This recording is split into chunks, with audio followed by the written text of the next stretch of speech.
Hikayat Indra Bangsawan. Tersebutlah perkataan seorang raja yang bernama Indra Bungsu dari negeri Kubat Syahrial. Setelah berapa lama di atas kerajaan, tiada juga beroleh putra. Maka pada suatu hari, ia pun menyuruh orang membaca doa kunut dan sedekah kepada fakir dan miskin.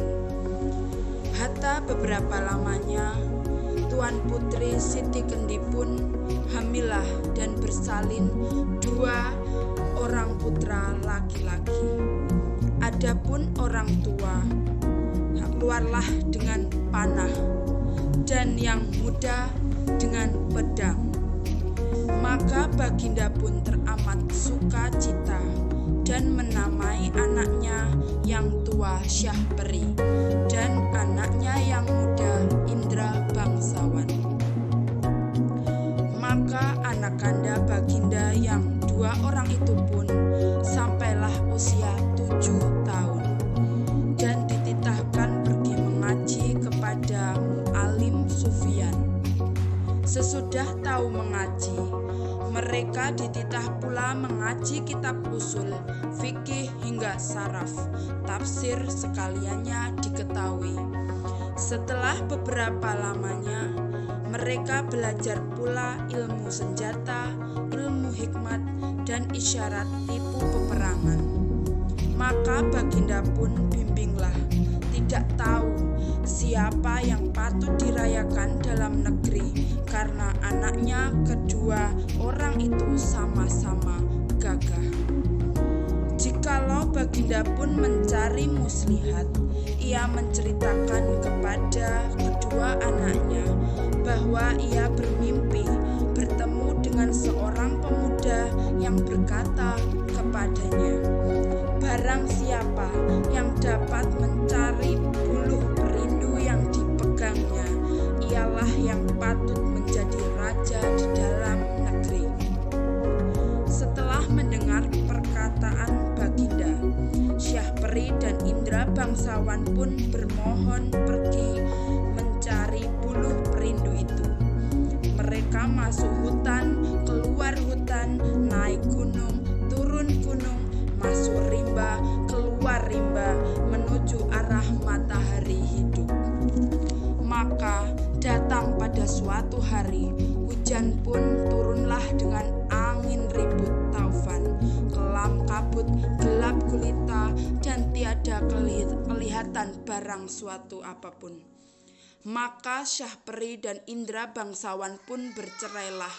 Setelah teduh hujan ribut, mereka pun pergi saling mencari-cari. Tersebut pula perkataan Syahperi yang sudah bercerai dengan saudaranya Indra Bangsawan.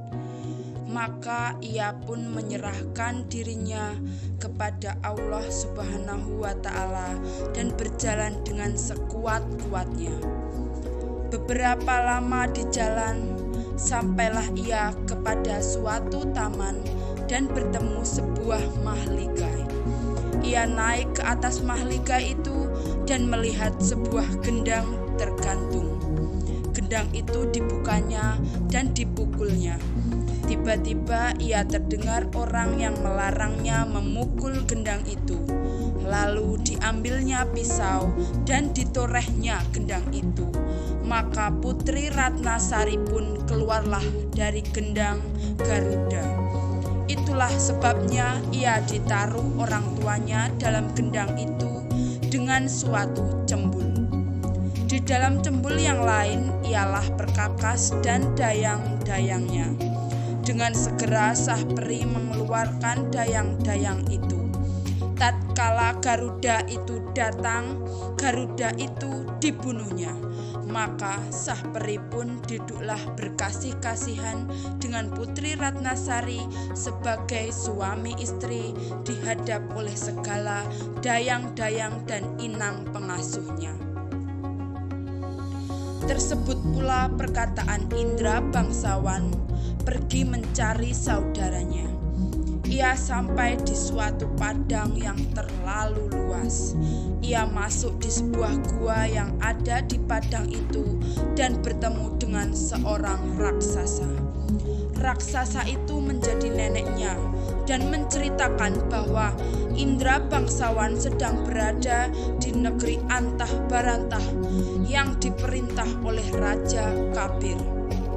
Adapun Raja Kabir itu takluk kepada Buraksa dan akan menyerahkan putrinya, Putri Kemalasari, sebagai upeti. Kalau tiada demikian, negeri itu akan dibinasakan oleh Buraksa. Ditambahkannya bahwa Raja Kabir sudah mencanangkan bahwa barang siapa yang dapat membunuh Buraksa itu akan dinikahkan dengan anak perempuannya yang terlalu elok parasnya itu. Hatta berapa lamanya Putri Kemalasari pun sakit mata. Terlalu sangat. Pada ahli nujum mengatakan hanya air susu harimau yang beranak mudalah yang dapat menyembuhkan penyakit itu. Baginda bertitah lagi, barang siapa yang dapat susu harimau beranak muda, ialah yang akan menjadi suami Tuan Putri. Setelah mendengar kata-kata Baginda, si hutan pun pergi mengambil seruas buluh yang berisi susu kambing serta menyangkutkannya pada pohon kayu. Maka ia pun duduk menunggui pohon itu. Sarung kesaktiannya dikeluarkannya dan rupanya pun kembali seperti sedia kala. Hatta datanglah ke-9 orang anak raja meminta susu kambing yang disangkanya susu harimau beranak muda itu. Indra bangsawan berkata, susu itu tidak akan dijual dan hanya akan diberikan kepada orang yang menyediakan pahanya diselit besi hangat. Maka anak raja yang 9 orang itu pun menyingsingkan kainnya untuk diselit Indra bangsawan dengan besi panas. Dengan hati yang gembira, mereka mempersembahkan susu kepada raja. Tetapi tabib berkata bahwa susu itu bukanlah susu harimau, melainkan susu kambing.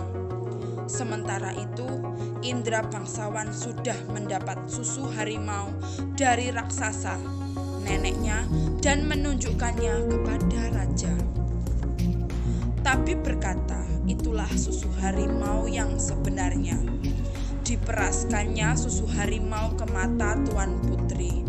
Setelah genap 3 kali diperasnya oleh tabib, maka Tuan Putri pun sembuhlah. Adapun setelah Tuan Putri sembuh, Baginda tetap bersedih. Baginda harus menyerahkan Tuan Putri kepada Buraksa, raksasa laki-laki, apabila ingin seluruh rakyat selamat dari amarahnya. Baginda sudah kehilangan daya upaya. Hatta sampailah masa menyerahkan Tuan Putri kepada Buraksa.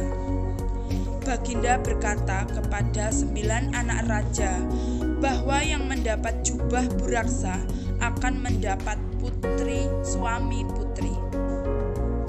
Untuk itu, nenek raksasa mengajari Indra bangsawan. Indra bangsawan diberi kuda hijau dan diajari cara mengambil jubah Buraksa, yaitu dengan memasukkan ramuan daun-daun ke dalam gentong minum Buraksa. Saat Buraksa datang hendak mengambil putri, putri menyuguhkan makanan, buah-buahan, dan minuman pada Buraksa. Tergoda sajian yang lezat itu, tanpa pikir panjang Buraksa menghabiskan semuanya, lalu meneguk habis air minum dalam gentong. Tak lama kemudian Buraksa tertidur. Indra bangsawan segera membawa lari putri dan mengambil jubah Buraksa. Hatta Buraksa terbangun.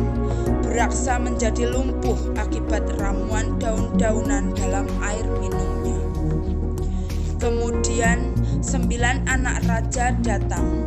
Melihat Buraksa tak berdaya, mereka mengambil selimut Buraksa dan segera menghadap raja.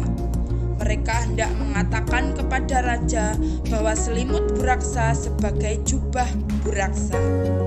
Sesampainya di istana, Indra bangsawan segera menyerahkan putri dan jubah Buraksa.